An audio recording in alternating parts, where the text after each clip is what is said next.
there's, people are selling this dream. Entrepreneurs are selling this dream. There's been this dream that's been crafted that says, leave your job, open up an e-commerce store, get rich, sip margaritas. And the reason why that works, and this is, I think, a really important concept for us as entrepreneurs from a sales perspective, is they're doing what's called selling the gap. They're selling the gap. And what they're doing is they're contrasting the miserable, down low, horrible life that you have now, that life that you're thinking about all the time. Oh, I got to wake up and I got to drive through traffic. I go to this job, versus you have a website that brings in passive income and everything is grand. So what they're doing is they're contrasting the problem that you have with the dream that you want, which from a sales perspective is a really important concept. Yeah. It's just can go too far. And it can I love this conversation. I was not ready for this conversation, but this is really good because I know we're not going to dig deep into ethics and things like that, but there is, I think, because you talk to so many entrepreneurs who have to deal with this issue.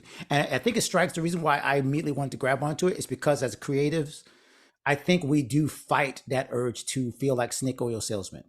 We fight the urge to feel like, yeah, we're selling. Like now, as soon as I get off this call, if I talk to another client, I'm going to tell them, you need to make your client problem aware. They need to feel the pain, right? You need to dig deep and say, okay, even in terms of if I'm selling a song, I need someone to want to hear it. I need someone to feel the pain of, I got to get my girl back. Well, what are they going to sing? Well, they're going to want a song that really gets to that girl's heart, right? So there is a place for that where we're actually called to fill needs. I mean, even ministry, our job is to fill needs. We can't fill needs unless people admit they have needs. But there is another, like you said, like where we kind of dig and just try to do that for, what's the word I'm looking for? Exploitive, I guess.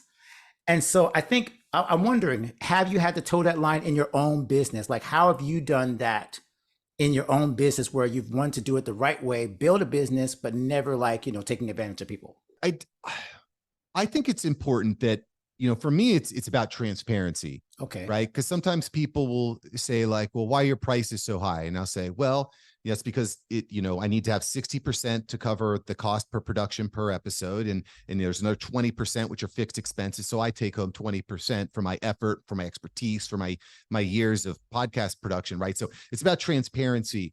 It's also, I think, about under promising and over delivering, because that's where you get into trouble when you start selling this dream. And this is, I think this is an epidemic when it comes to quote unquote high ticket coaches. They're like, oh, my time is worth $1,000 an hour or something like that. Right. Okay, great. The problem is they're so focused on the sales part. They're not worried about the delivery. And so, when I was starting off my entrepreneurial journey, I had a lot of coaches that wanted me to get into coaching. But I didn't feel like I was equipped. I didn't feel like I was ready. I didn't feel like I could deliver. On that. I hadn't grown a business. I hadn't started a business.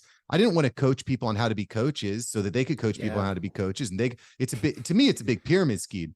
What I said is I want to provide a tangible product and service. I want to build a team of people. I want to build systems. I want to generate income, revenue. I want to learn leadership. I want to learn all this stuff. And, over the past 5 years, I think we built that. And, the podcast agency is working. I just landed a new client today. And nice. So anyway, that's the way I kind of think it. And also just one more quick thing on that. People want to buy easy. They want to buy simple. They want to buy, it's going to be quick. It's going to be painless. Here's the solution. If that's what people want to buy, that's what we need to sell. But so, let's be honest, getting a six pack isn't easy. Right.